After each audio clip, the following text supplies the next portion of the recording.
Hello everyone, welcome back to the channel. As you all know, MBA exams is going on. So MBA exam 2026 के लिए most important questions आज हम easy Hindi और English language में समझेंगे। Business environment और स्वॉट analysis. अगर आप एग्ज़ाम में स्मार्ट प्रिपरेशन करना चाहते हो तो ये टॉपिक ज़रूर याद रखो। Let's do the first question. Explain business environment with features and importance. So business environment का मतलब होता है वो सभी बाहरी फैक्टर्स जो बिज़नेस को अफेक्ट करते हैं। For example customers, government, technology, competition और economy. All external factors that affects a business, these all are external factors. For example, when new technology comes, mobile companies launch new smartphones.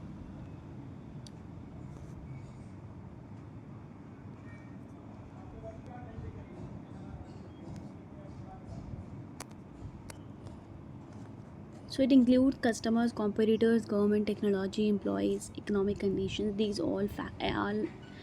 all are external factors. So इसके features होते हैं.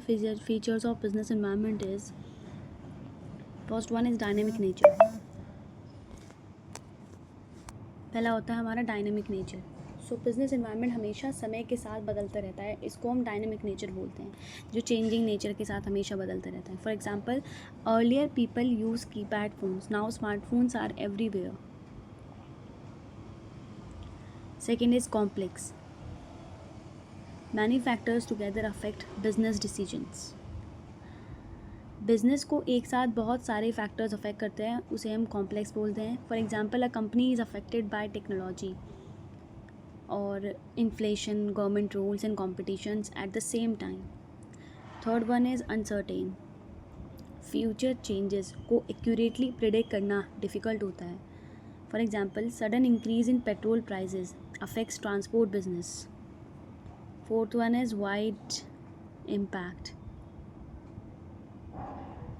Changes in environment affects all business. For example, COVID-19 affected hotels, airlines, schools and factories. So these all are the features of business environment. Next to the importance of business environment. First one is helps in planning. चलो ये कर लेते हैं helps in decision making पहले. So helps in decision making. So managers take better decisions after understanding market conditions. For example, companies increase online services after seeing the digital growth. Second one is identifies opportunities. So business नए growth opportunities identify कर सकता है. For example, online shopping increased opportunities for delivery companies. Third one is reduce risk. So understanding environmental changes reduces business losses. For example, insurance companies reduce risk through market analysis. वो market को analyse करती है तो risk कैसे reduce हो सकता है. A good understanding of business environment helps businesses survive and grow successfully.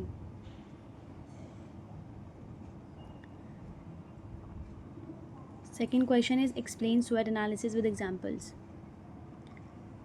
SWOT analysis एक टेक्निक है जिससे कंपनी की स्ट्रेंथ, वीकनेस, अपॉर्चुनिटीज़ और थ्रेट्स आइडेंटिफाई किए जा सकते हैं, उसे हम SWOT एनालिसिस बोलते हैं. इसके कुछ कंपोनेंट्स हैं. First one is strength.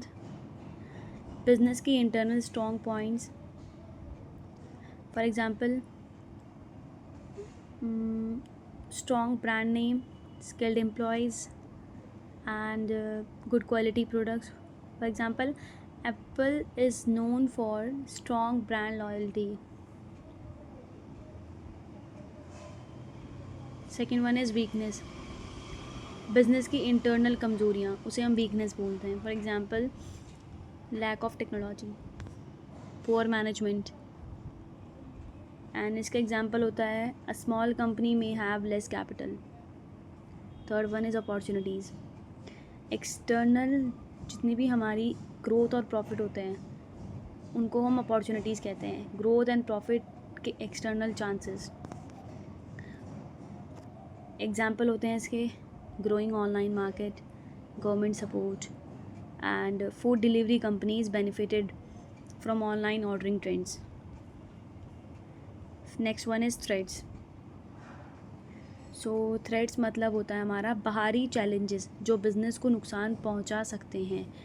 जितने भी हमारे एक्सटर्नल चैलेंजेस होते हैं जो बिज़नेस को नुकसान पहुंचा सकते हैं उसको हम थ्रेट्स बोलते हैं। फॉर एग्जांपल हैवी कंपटीशन, कोई नई गवर्नमेंट की टैक्सेस पॉलिसी आ गई या फिर इकोनॉमिक रिसेशन हो गया, चेंजिंग कस्टमर प्रेफरेंस हो गया, उन सबको हम थ्रेट्स बोलते हैं। For example local shop suffer due to online shopping platforms. इसके कुछ एडवांटेजेस हैं।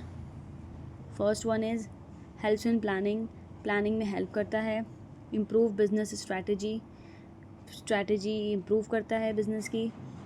नेक्स्ट इज़ आइडेंटिफाई मार्केट की पोजीशंस को आइडेंटिफाई करता है। रिड्यूस रिस्क कम करने में मदद करता है। Helps in better decisions making improve होते हैं इससे।